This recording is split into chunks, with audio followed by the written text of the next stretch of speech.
Yes.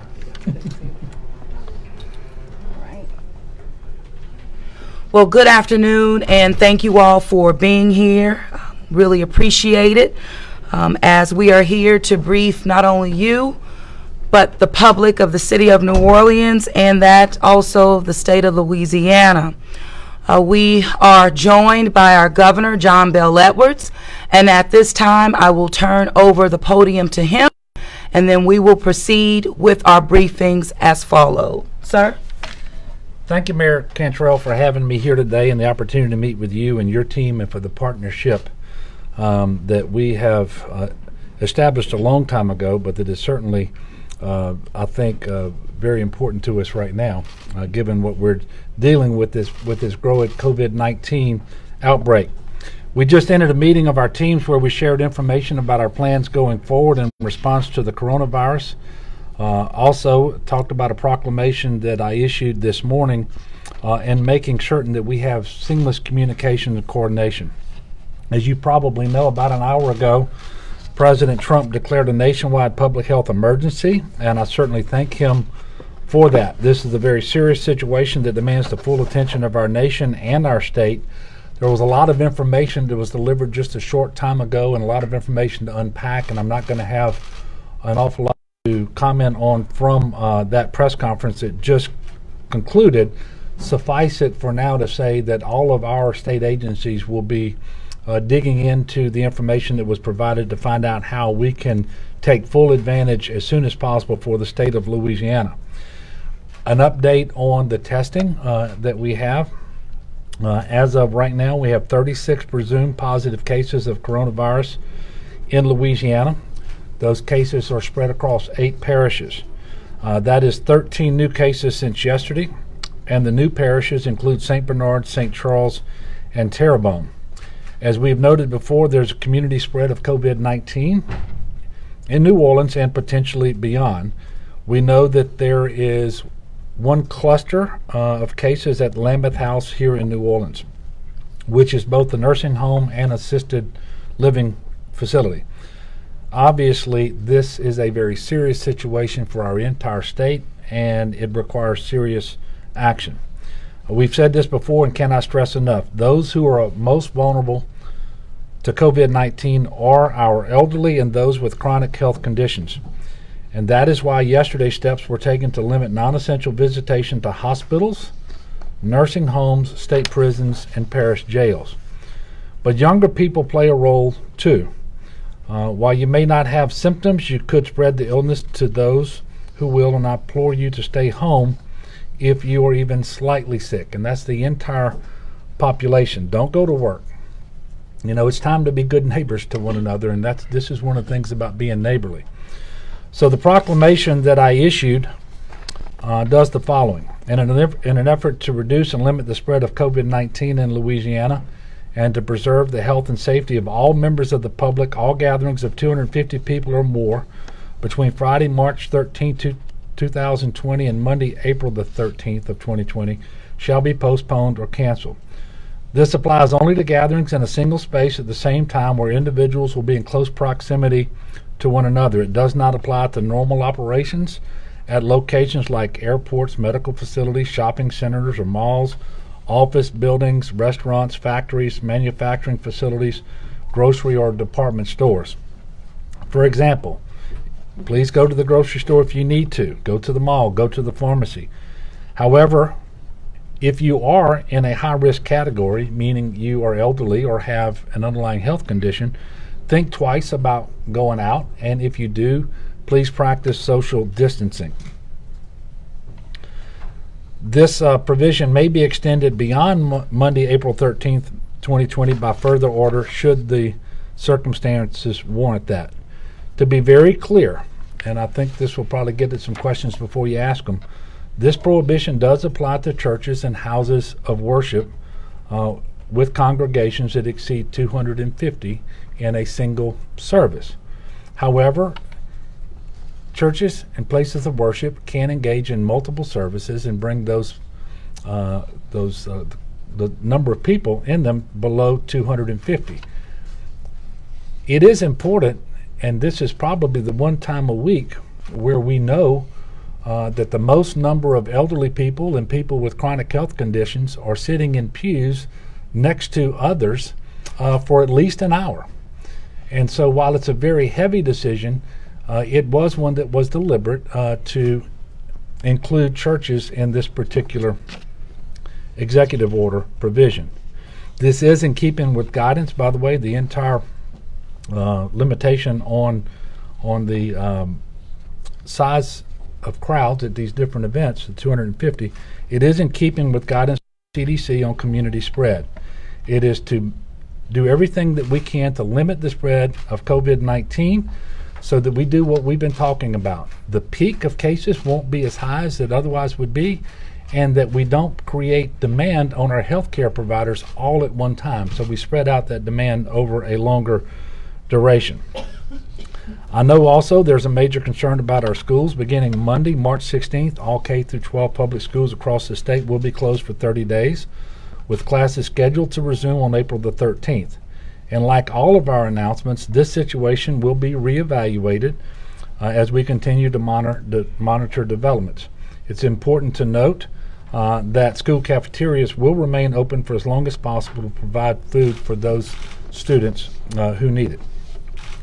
We will give parents and caregivers the opportunity to make, or we wanted to give the maximum opportunity to parents and caregivers to make arrangements. And we realize that sometimes grandchildren are placed in the care of grandparents when school is out and parents are working. To the maximum extent possible, please work around this situation.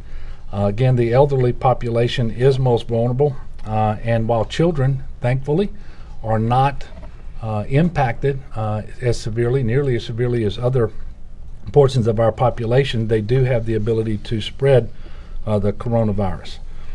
So I know that some difficult decisions are going to have to be made, but I'm asking everyone to do the very best that they can to keep themselves and their families safe. All public four-year higher education institutions have announced that they're going to transition to online distance learning. The dates vary at each institution, so I would ask that you all in the public consult with them to get those dates. Go online, go to their websites, and so forth. As for our two-year institutions, Delgado, to the maximum extent possible, has already started its online classes. All other institutions within the Louisiana Community and Technical College system are preparing to go online as needed and as soon as possible. More information will be coming from the LCTCS system and from those institutions. Given the critical need of our healthcare system, we're encouraging all healthcare organizations to work with our medical students to keep them in their clinical rotations and on the job. Second, while ensuring that state government remains operational, we're going to lessen the need for face-to-face interaction by the public at agencies such as the Office of Motor Vehicles. In addition, each agency is granted the authority to determine if part of its workforce can and should work remotely. I am also directing cabinet secretaries to find ways to reduce the need for in-person meetings with the public and with various stakeholders. We are also asking all state agency heads to identify and maximize opportunities for their employees to use telework while maintaining their normal functions. Thirdly, we are adjusting our election schedule. As recommended by, and because I agree with the Secretary of State, Kyle Ordwin, later today I will assign an executive order to move the April and May elections to the June-July timeframe. This will obviously include the presidential primary. The reasons include taking into account the older age of the majority of precinct volunteers and workers and the need to reduce public contact, and also to allow maximum participation by all voters regardless of their age and their health conditions. Also, the Louisiana Public Service Commission has issued an executive order prohibiting all public utility companies from disconnecting customers for non-payment of utility bills statewide beginning today until further notice. The time for serious action is now, as our presumed positive cases number continue to rise. We must be vigilant to protect all Louisianans, especially as we see cases spread to different parishes. We must come together as Louisianans and do what we do best, and that is be good neighbors to one another. Be resilient. We are a state that's been tested and tried many times, and this test, to be sure, is a little different than those that we've faced in the past. But when we unite to help each other, our strength is far greater than we realize. We must be responsible citizens and good neighbors. It's obvious that we're not alone in taking such serious actions.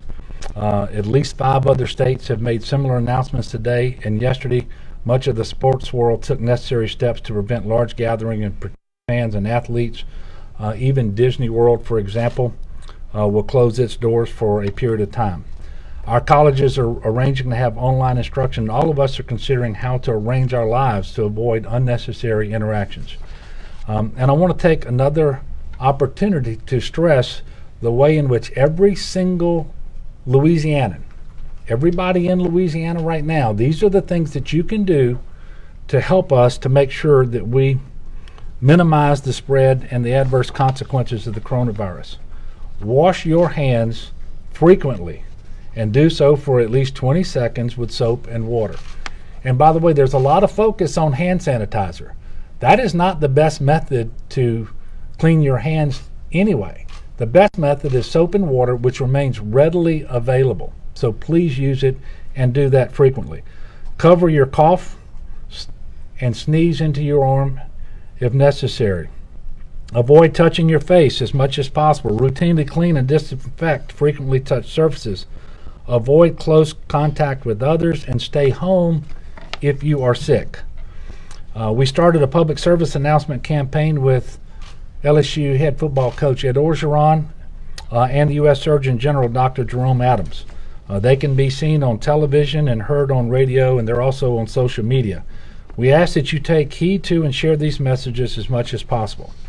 It is my fervent belief that the sooner we minimize the spread of adverse health consequences from coronavirus, that the sooner that we're going to return to the Louisiana way of life and get back to normal.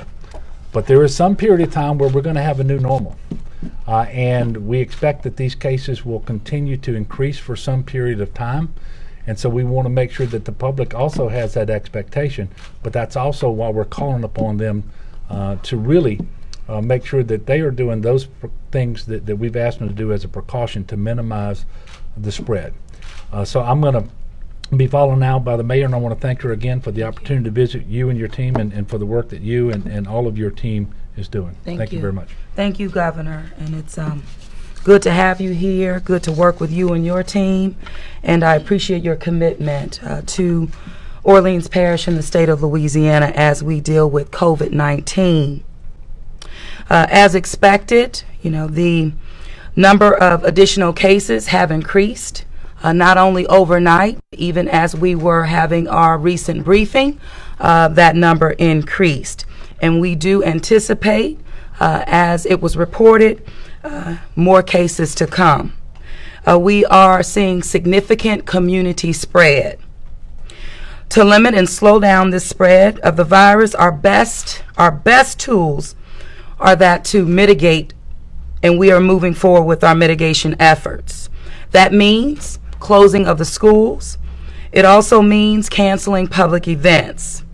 As you've heard from our governor, all schools statewide are being closed for 30 days. Staying in communication and collaboration with the Orleans Parish School Board, NOLA Public Schools, our independent operators, as well as the Archdiocese of the City of New Orleans. They're doing everything possible to create distant learning environments. OPSB and NOLA Public Schools have been working with our schools for the past weeks to prepare for this. Each school will be communicating independently and directly with families on the steps and resources that will be provided to support an ongoing student learning environment. So again, the schools will be communicating directly with families, with parents, as it relates to the schools where their children attend. New Orleans Public Schools is also providing support across schools and will be identifying additional citywide and system-wide needs. NOLA Public Schools, in collaboration with charter school leaders, with the Mayor's Office of Youth and Families and other agencies, we're coordinating a prolonged effort to ensure child nutrition services during this time, making sure that nutrition, meals are available to our families and to our children throughout the next 30 days and beyond should we need to. A request was made to the USDA and was granted as it relates to nutrition for our students, for our families. This also speaks to children not only in school but also across the board, citywide, all of our children.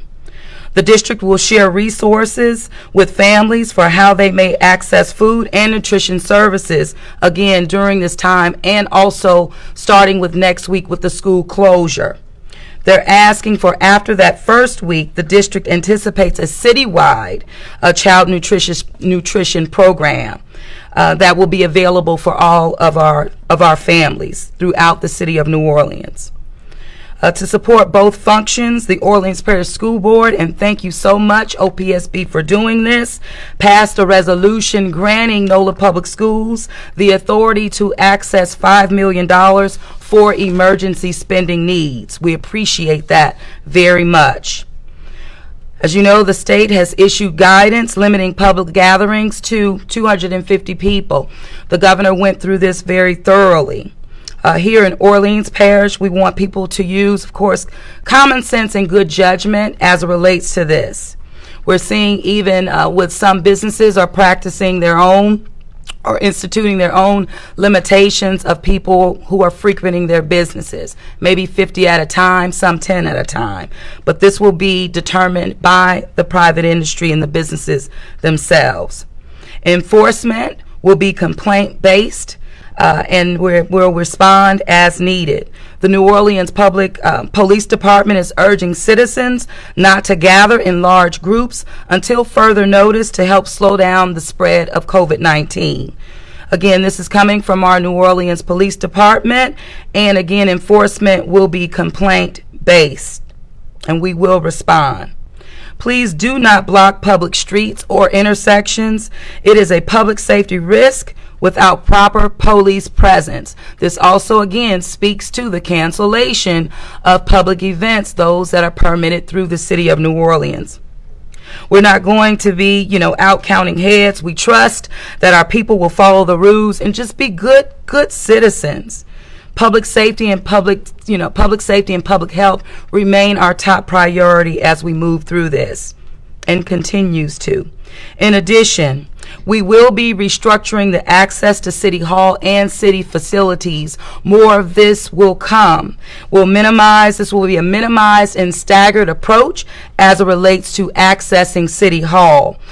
We will not allow more than 50 people, for example, to access City Hall. These practices will begin on Monday. Again, we will provide you with more information today as the processes are being finalized. City Hall is not closing. Your city government is functioning, and we are here to make sure that government runs for our residents, for our visitors, for our businesses. It's very important. City Hall is not closing. But again, we're making efforts to limit contact and reduce large groups. This also speaks for our employees, in which we will be communicating directly to employees of city government. City employees that are impacted by this outbreak will be placed on civil leave. Again, making sure that our people are consistently being paid. Also, this is paid leave. Okay, civil leave is paid leave. And we're calling on and encouraging private employers to do the same. What I do know, and from the Hospitality and Tourism Committee call this morning, many of our hospitality industries, in terms of hotels, are implementing their own policies, PTO, paid time off, for an extension of 14 days. This is not every hotel that I can report at this time, but you should know conversations are being had, and we're making progress with that. My next call with this Hospitality and Tourism Committee will be at 4 p.m. This afternoon. let's see, all meetings, and this is from our New Orleans City Council, we've been working hand in hand, but all meetings of the council, committees, and regular meeting will be suspended at least until the end of March. The council is closing the chamber for use by boards and commissions and is urging them to take similar actions. We've been communicating with our boards and commissions across the board. They have been notified. I do anticipate, and the governor will move forward asking a resolution of the legislature to suspend public meetings laws. This is important for the city of New Orleans as it relates to our ability to continue to do business. During the council or the chamber closure, the council offices will remain open to serve their constituents, and preferably, by phone. We're doing a lot of conference calls these days. We're not breaking any public meeting laws at this time. We don't plan to break any laws, but you do know we are having effective conversations with multiple stakeholders throughout the city of New Orleans. I've organized over 13 committees of our stakeholders. These committees range from neighborhood leaders, faith-based communities, hospitality and tourism, as I mentioned, the business community, primary schools, which includes pre-K through 12, committee for colleges and universities, housing and independent living facilities, nonprofit community, transportation, utilities, vulnerable populations. It really goes on and on, but the city is organizing ourselves, therefore, the way that we communicate with all of our stakeholders city-wide. I had as I reported on yesterday, a neighborhood leaders conference call where over 1,600 residents participated on that call. I do anticipate scheduling another call with neighborhood leaders, and that information will be forthcoming. We are working very closely with our fellow elected leaders, both on the local, state, and federal levels. Yesterday, as I reported, I formally reached out to our congressional delegation for support at the federal level, and they've been extremely responsive. And as it was reported, our president declared a national emergency, and that really does help. It unlocks resources at the state level, and of course, that benefits us locally. As with the declarations the governor and I both issued yesterday, again, this will unlock additional resources, and we will update you as we plan and also facilitate any other public assistance for individual assistance. We'll be making this information readily available.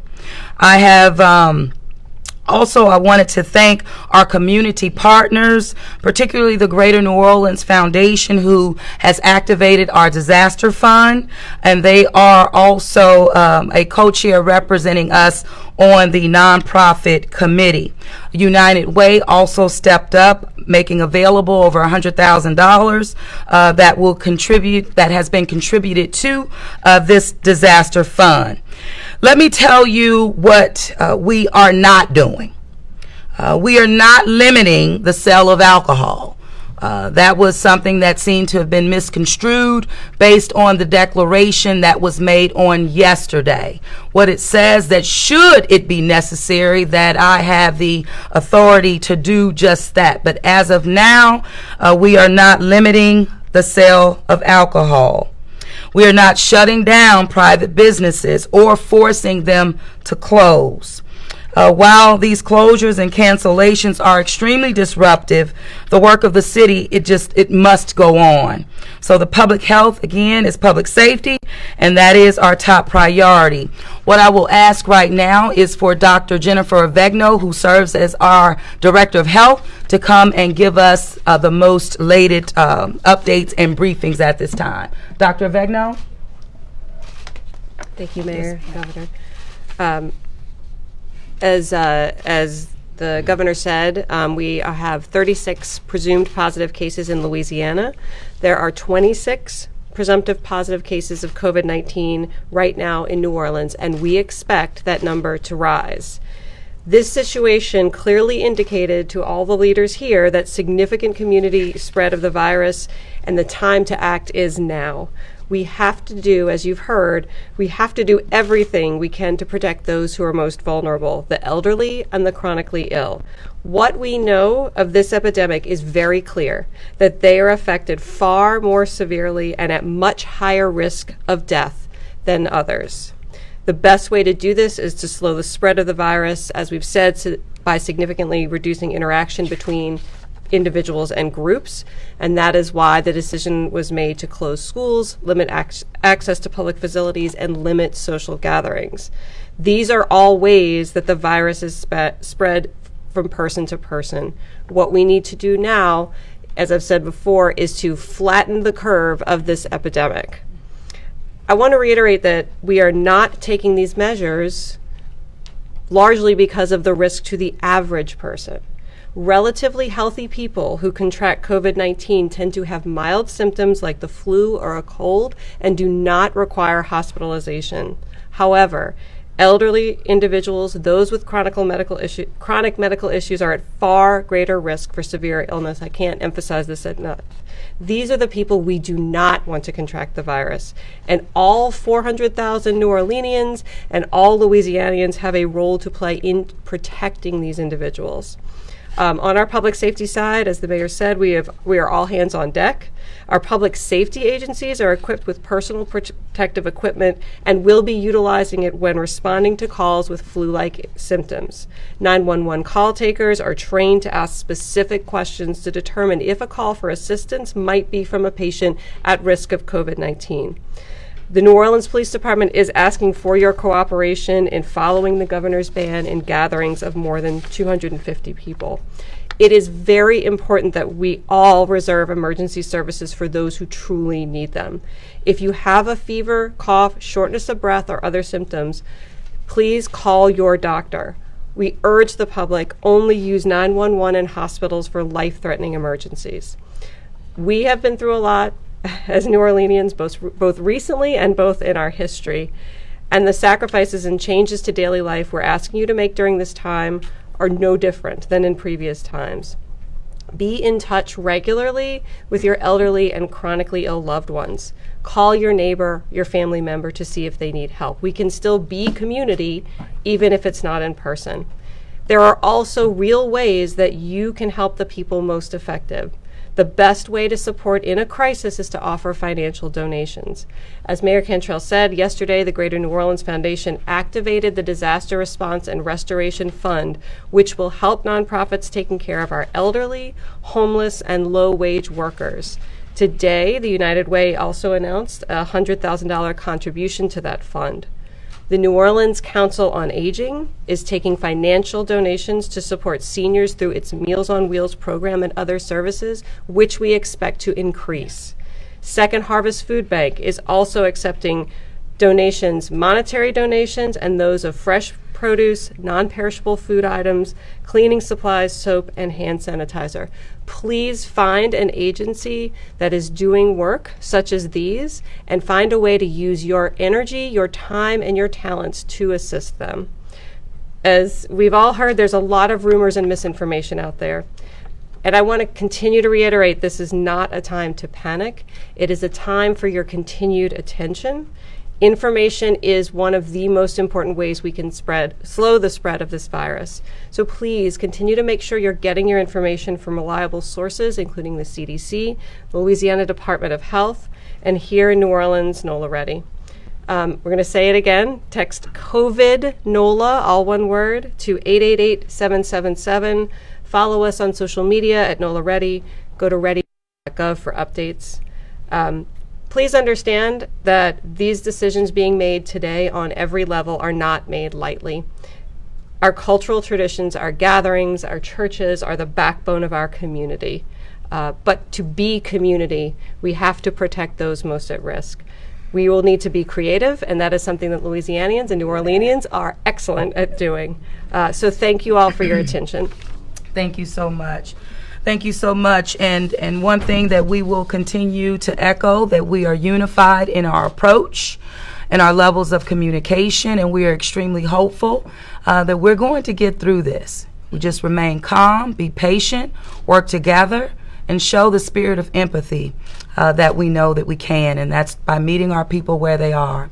So with that, Governor, you want to go ahead and take some questions? Madam Mayor, the lens. This is for Mayor Cantrell. Yes. If there is a suspension of the public records law, can you guarantee that there'll still be advance notice of those meetings and live video feeds of those meetings? Absolutely. Any way that we can make the public be involved and engaged, and whether that is viewing meetings remotely, we will absolutely put those measures in place. We're working through that right now through our IT department and determining what all of our options are. And so absolutely, this is only a method and a measure so that business can continue within city government. And there are projects that are in queue, development projects that we want to keep going. And I want to do the best that we can to ensure that work continues to happen. With schools out for a month, that's we know it's going to put a strain on working families. Sure. Working families who are doing essential duties in our city. What are the city and the state doing to address child care needs? Well, they're really working through that now. We know, and as I mentioned, yesterday and the day before, as we've always really have been not wanting to get to the point where we've had to close schools, but we are here. And we knew that in doing so, that it creates an even greater disruption, and this is one of them. The impacts of child care, the impacts of even our workers being able to even work, and not just in city government, but in businesses throughout the city of New Orleans, our hospitality, our tourism industry, and the like. So we're all really putting our heads together in this regard to be able to meet the needs of our employees, but right now there is no coordinated app, that I can report to you on right now, but just know that those conversations are being had, and we are laser focused on the needs of all of our people in the city, and child care is one of them. I think to the governor's point, and I know he'll want to add, but even him mentioning that, a lot of our elderly in some cases have been the backbones to, of our families, that support system, and we're not wanting that to happen as it relates to the impact of COVID-19 on our elderly. Governor? No, I think the mayor got it exactly right. What was very clear to me in consultation with the Department of Education today, as well as school districts around the state, was that we got to a point where obviously we don't want to be. There's not a single announcement that I or the mayor announced today that were things that we wanted to do. These are things that we felt compelled to do by the circumstances as we face them, because we are at an inflection point. We are trying to identify things that we can do to help with respect to the child care situation, and I think you're going to see some announcements perhaps around unemployment insurance benefits on an emergency basis in an expanded capacity, and those sorts of things. But what we didn't want to happen was for school districts to start making the decision to close without adequate notice. So what we did is we made sure that people have the weekend to make the best possible arrangement that they can make for their school children. And look, this was probably the single of all the decisions that I made today that I announced. This was the one that was toughest to make. But I'm convinced, and I think we were the 7th state to affect school closures, and I think you're going to see a lot more of these coming based upon the guidance we're getting from CDC and the things that we've been told to take into account for our decision making, and the fact that we're at an inflection point right now that it was essential to do it. And we know that we have strong, resilient people. We are telling them what they need to do to best protect themselves and their families from coronavirus.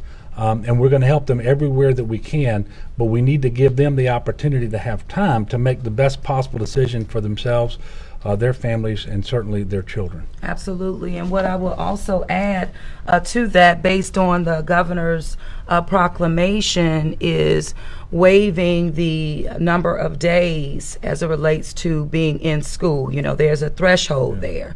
So with eliminating or preventing or bringing in the school closures for the next 30 days, that will not have, an impact on that required number. And that's he speaks to that in that proclamation. But I cannot overstate the leadership of our schools collectively. They have really been laser focused on not just child care, but on child nutrition. And so we're going to work through it. We're making some progress there, as we reported on, with nutrition, but they're leaning in. The advocate, followed by WVSU. Governor. Yes, sir. Are any provisions being made for prisons and jails? How does the ban on large gatherings affect the meals and recreation, other gatherings within criminal justice facilities? Okay, so we already took action with respect, and I think it was in my prepared remarks, and if it wasn't, I apologize, I just read right past them. But with respect to visiting nursing homes and hospitals, prisons and jails, we've already put a 30-day restriction on that. And it has to be essential visitation, for example, with respect to nursing homes. And this is something Seema Verna, who runs CMS, actually announced at the press conference the president had today. We actually took these actions yesterday.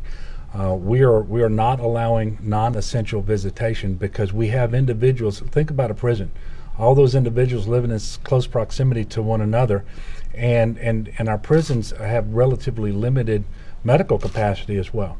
And so for the sake of the loved one that you have in prison, in jail, in hospital, in the nursing home, that is why we are trying to protect them. We're not trying to limit your visitation in any to punish anybody or anything like that. This is just an essential thing that we need to do because many of those people are the most vulnerable with because of age and underlying health conditions and so forth. Obviously, the inside the prisons, they're going to continue to feed as they normally do. They do have the options to do that in shifts so that they don't. But those are things that our leaders are taking into account right now all across the state of Louisiana. So we had already made those decisions yesterday. This may be a better question for Dr. Begno. Can we talk about testing? Is it being done sufficiently? Is there some things that are being done to look at the process? You want? Yeah, Or I'm a on question up for here. Dr. Alex? I'm going to introduce Dr. Alex Bu, the head of the State Office of Public Health, and we can tag team that. I think we need to continue to ramp up our testing efforts. You've been seeing that consistently since we've had the ability to test, certainly within the state, and even before then when the CDC was testing. This morning we made an announcement really to clarify guidance for providers across the state that we believe that any individual in Louisiana who has symptoms consistent with COVID, having that fever and then a cough or shortness of breath, and who's flu negative should get a COVID-19 test. The flu test is important because, again, as you've heard us also say consistently, the flu, we're in the middle of flu season, and the flu is actually treatable. We have medications for that. The flu killed 1,500 to 1,600 people last year, so we don't want to forget that. We don't want to lose that from what we're doing right now. That being said, we know the vital heart that New Orleans plays for the state, and we know that people from around the state come and visit this city. And since we do believe we have widespread community spread, we think it's vital as well that we're testing across the state to get out ahead of this. We do not want to be on the back foot. And if I could add to that, I will tell you that we've been in constant communication with our local clinics, healthcare facilities. They are all working to get as much availability of commercial tests as exist locally. There is not a satisfactory supply of commercial tests anywhere in the country, and I think you heard the president and others talk about how that might increase in the next week, and we would all welcome that. But I know that all of our hospitals and many of our clinics are really trying to be creative in how they get access to commercially available testing. And Alex, do you want to speak though to the improvements there, the rapid response? Sure, and we can speak specifically to changes within the city of New Orleans. I mean, obviously, this is where the majority of cases are, as you heard Dr. Avegno announce earlier. And to meet the demands that the city's hospitals and healthcare providers have seen, we've started 3 to 4 times daily courier pickups of samples coming from New Orleans directly to our state lab, where people who are hospitalized are being tested. We're also running around the clock. The testing machines at our state lab for those, again, most critically ill folks and people who may be the most vulnerable, the people we need to get a quick answer for. But to be clear and to underline Dr. Vegno's point, when we're talking about testing at scale across the state, that is not something that can be done purely at the state lab. We're going to need partnership and leadership, as you heard, from the commercial private labs as well. Well, and you've been tapping into that. Yeah, that's correct. We've seen people using private labs already, and we understand there's groups like Ocean are really trying to locate additional new labs that are coming online. Yeah, absolutely. Say followed by WWL and WGNO. First of all, are you all looking at any sort of lockdown procedures or shelter-in-place containment zones at anything at this point in planning ahead? We can talk about our surge. Yeah, I'm going to let the mayor address that because I know she's got some ideas. I don't know that anything that she's going to say is going to fit the description you just gave. The things we're contemplating doing are the things that I've announced, and those are things that we're doing, actions we're taking based upon CDC guidance as to what we understand the facts to be right now, based upon the positive test results. Where those test results are spread around the state and concentrated in the city here with at least one cluster. These are the essential things that we think we need to do to maximize public safety and reduce the spread and the adverse consequences of this coronavirus. So when I'm not contemplating at the present any lockdowns, and I can't remember everything that you just said. Other than those things that I set forth in the amended proclamation that I issued today to amend the the declaration that I issued earlier this week. Right, and one of the points I think that can be made as of no lockdowns, but as it relates to surge capacity at hospitals, we are being proactive in that regard, looking at alternative locations for such a surge. One of the locations that I've placed on the table this afternoon is the old VA hospital, for example. We will be doing walkthroughs with the state team to ensure if it's we know to make sure that it's adequately prepared for such a surge. We're also exploring the options if we have to erect a tent, for example, but we're being absolutely forward thinking, and I think that's the most important thing that you should know. Okay. I have two, one for the governor, one for the mayor. Governor, in regards to, since so many cases are concentrated here in the New Orleans area, do you find yourself directing a greater amount of state resources this way? For the mayor, are you aware of any suspected cases here at City Hall? Well, I mean, yes, that answer sort of speaks for itself because I'm here in New Orleans at this press conference. This is the center of gravity for the response effort now that we're in the mitigation phase of this response to coronavirus. But I am concerned about the whole state.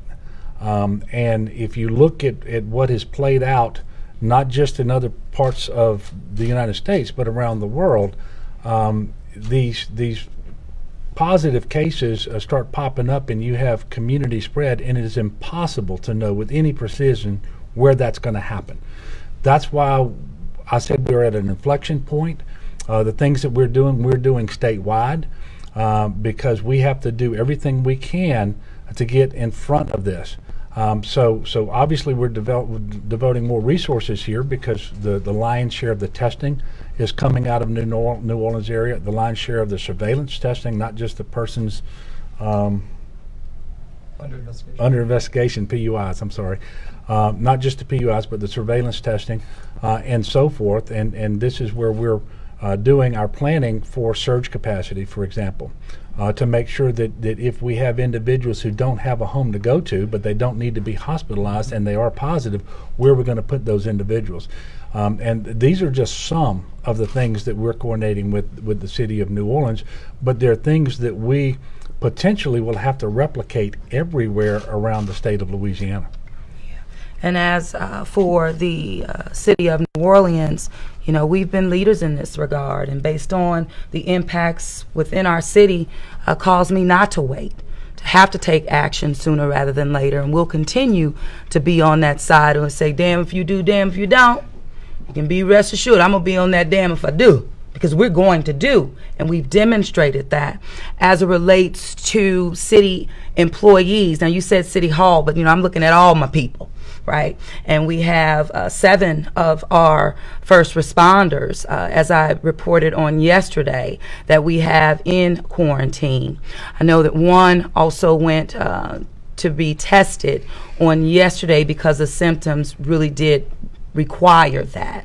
I have not been given the results of that particular test, but our people do remain on quarantine, meaning those 7.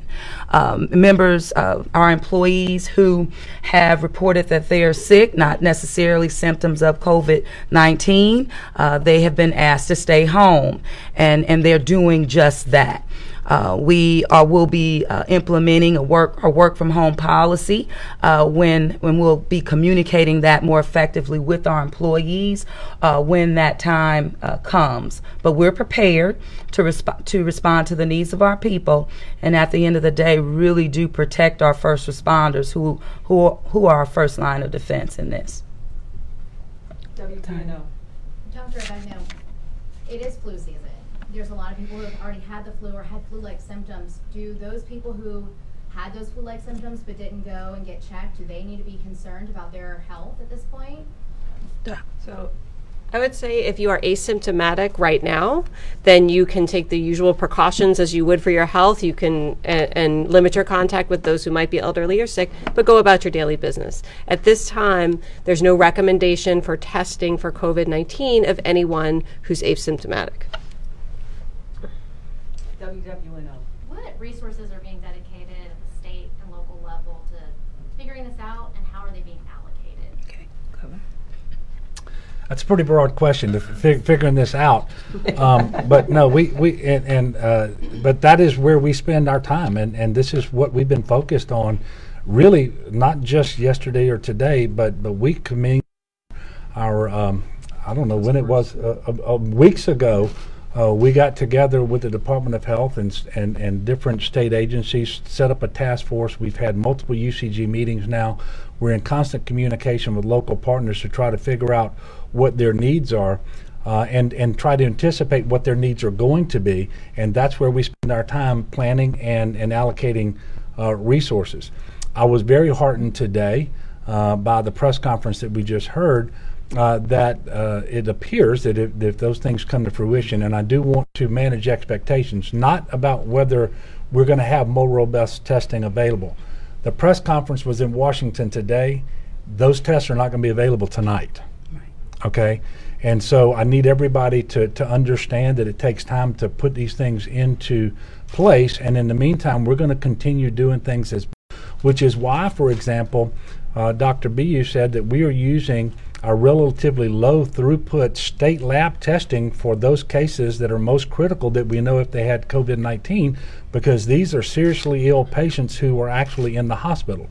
If someone potentially has COVID-19 because they are symptomatic and they are flu negative, but they are going to be treated at home, you don't need to know 6 hours from now if they have it as much as you need to know 6 hours from now that those individuals who are in the hospital have it. So those are the types of things that we're doing, and it is time consuming.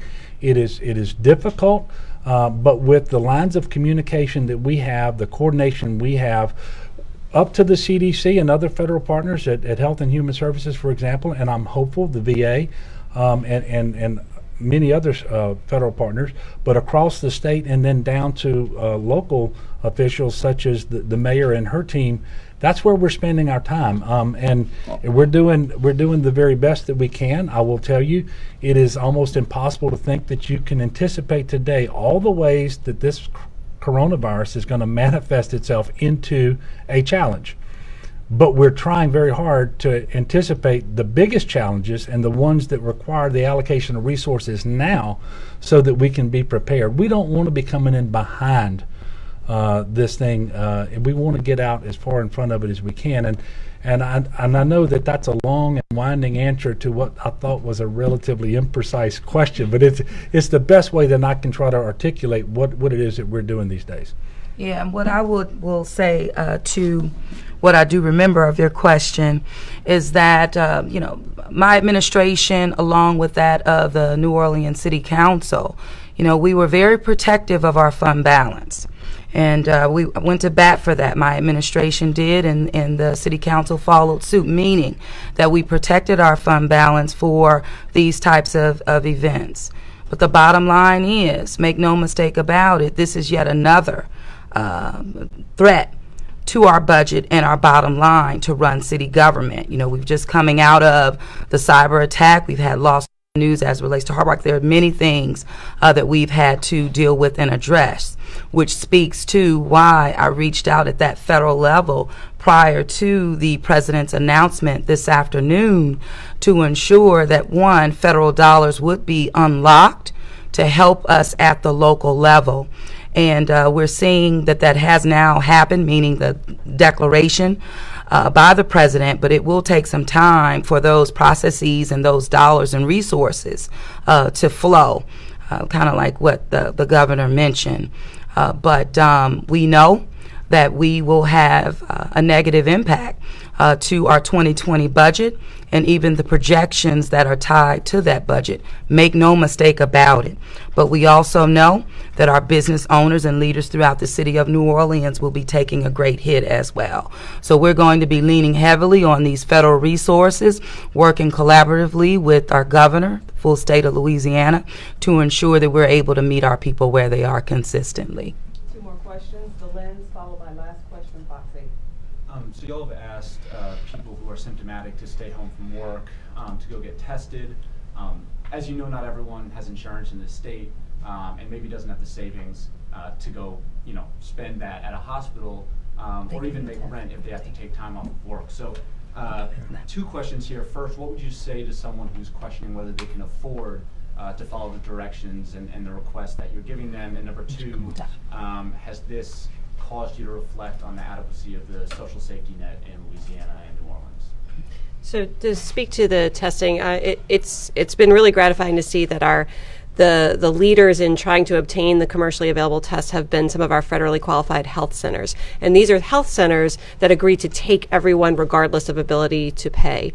And so what they have communicated to me is that LabCorp, who is one of the major organizations providing commercial tests, is waiving the test fee through, I believe it's until April, or when they are expecting that CMS will provide guidance waiving the fee for everyone. That's something that's been talked about at a federal level. So I would encourage everyone, regardless of insurance status, because certainly we are in a lot better place than other states because we have Medicaid expansion, and that provides access for many, many more people. But even those who do not have that, we encourage them to call their healthcare provider, call one of the clinics, or find a clinic and see if testing is appropriate for them, and then not to let price be a barrier. Right, and as it relates to Governor? Yeah, well, I did want to follow up because some of the things that came out in the president's press conference today about expanded testing and this website that Google's going to put up, where as soon as that is ready, people are going to be able to go and type in their symptoms and their questions, and they're going to be given guidance about whether they need a test, and if so, how they can have that test administered. We're some days, or I don't know what time period we are before that kicks in, but obviously that will be very helpful. In the meantime, I would point out that 460,000 poor people with health insurance today who didn't have it. And they've had access to primary care and preventative care, and so they actually have a physician with whom they have a relationship. And so we still have people who don't have that relationship with a provider, with a doctor, primary care doctor, and we still have some people who are uninsured, but we have the lowest percentage of people uninsured in our state's history. So that is very helpful as we try to get through this particular process. But we are doing everything we can to make sure that inability to pay is not a barrier to a test for someone who needs to have a test, as has been stated here today by Dr. Bu and Dr. Vagno.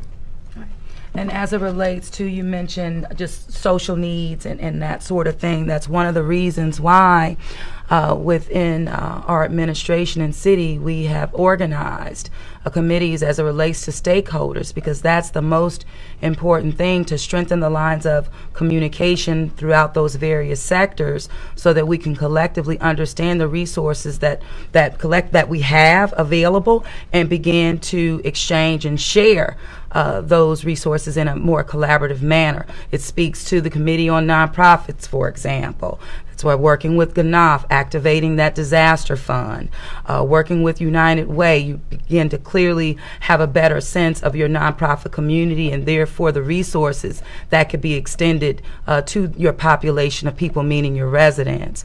In addition to that, it speaks to our ability in terms of housing, having the housing in terms of committee, because one, we are collectively working with, our landlords as well. HANO, the Housing Authority of New Orleans, for example. We have our residents who are, in section. We're really thinking through the vulnerabilities that our population, our residents, will have to deal with, and coming up with strategies again to meet them where they are. But through that organizing, that's going to lend itself very well for us to do the outreach that's going to be necessary.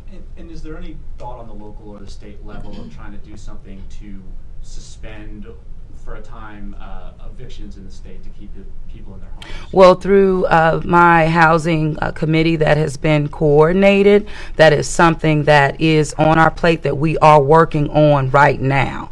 I don't have the specific details for you now, but just know that those are conversations that are happening today, started happening on yesterday, and we'll continue to move through them. But working with all of our housing partners, it also speaks to our homeless population as well. We've worked with, for example, one of our partners, Hotel Hope, that has turned over Hotel Hope to the city to therefore in terms of placement of our people. So we're working again in coordination with our stakeholders across the city, but it does start with one being organized, and so we've organized over 13 committees for this purpose on many different layers and levels. I was just curious, we were talking about the expansion of benefits specifically for the state. What about SNAP for those who might need it? Yeah, so we are looking at, and by the way, we're trying to determine exactly what the declaration of emergency was today and how that relates to this particular issue around emergency SNAP, or we would typically call it DSNAP, disaster SNAP, and I think that would apply here. And so we're going to take full advantage of everything that's made available to us by virtue of that declaration today and the specific measures that they talked about. We're looking now back in Baton Rouge to investigate every opportunity we have. And certainly we're going to take advantage of those that we can. And if we think that maybe it's unclear as to whether there's been assistance provided that we need, we're going to be requesting it anyway. Absolutely. I promise they will be telling me no on some things, I can assure you, based on what I can envision right now transpiring over the coming days and weeks. Okay. Last question, the advocate. Real quick one. Wondering if you can update on exactly how many tests has been conducted and whether you can talk about how many people at Lambeth House have tested positive at this point, given the updates. Well, I'll start, and then Dr. B will come up. We have nine positive, presumed positive cases at Lambeth House. That is the one cluster that we have that we know of in Louisiana. It's here in Orleans Parish. And as the Surgeon General mentioned yesterday morning when he was in Baton Rouge, the testing that we have been able to do is comprised of both surveillance testing and for persons under investigation. And the persons under investigation are being tested at the public lab in Baton Rouge, and in accordance with the CDC's criteria that has been set forth. And the commercial testing that is just now becoming available is going to be used by other individuals who are not currently hospitalized and won't need to be hospitalized if they're positive, because it may take up to 4 days to get that result back, whereas with our limited testing in Baton Rouge, we're able to get that result in about 8 hours, 10 hours, something like that. And so it's essential that we know that those individuals who are already in the hospital, who are seriously ill from this infection, whether they are positive or not. As for the total amount of tests that we've run and any clarification of what I've just said, I'll ask Dr. Bu to come up. And so that's the 9 at Lambeth, and we do have 2 couples, and those are the only clusters that we know of in the city at this time. Sorry, clarify, 2 couples who are not in Lambeth House? Correct. So 9 at Lambeth, and then 2 couples, and those are the only concentrated patients that we have been able to identify. The others are just not connected at all. Yesterday we announced, I believe, that testing results are updated on our website for coronavirus, which I'd again direct people to ldh.la.gov/coronavirus. Twice a day those are going to be updated. The current total with 36 positive presumptive cases is 108 total persons under investigation. So that's the number of those tests. But again, not only can you find those numbers, which may be of interest to the media, there's also a lot of great resources for businesses, communities, community groups, faith-based groups that want to understand what they can do and should be doing to prepare for the response to this. The other thing I would also add is we announced yesterday a new partnership with 211 statewide. So any members of the public that have questions about coronavirus, you can call 211. It's a partner that we rely on during times of disaster. We know to reach out to them about social services during hurricanes, and now we have a partnership with them as well to provide information to the public about coronavirus. Right, and just I know we're finished with Q&A, but I did want to make the point when we talk about the use of public facilities, and just know that we have moved forward what we call Operation Deep Clean. And so that will be going on in public facilities, throughout the city, of course, City Hall and the like, our courts and the like. But more information will come. But thank you all so much for being here and just being responsible journalists. We appreciate that. Thank you. Thank you.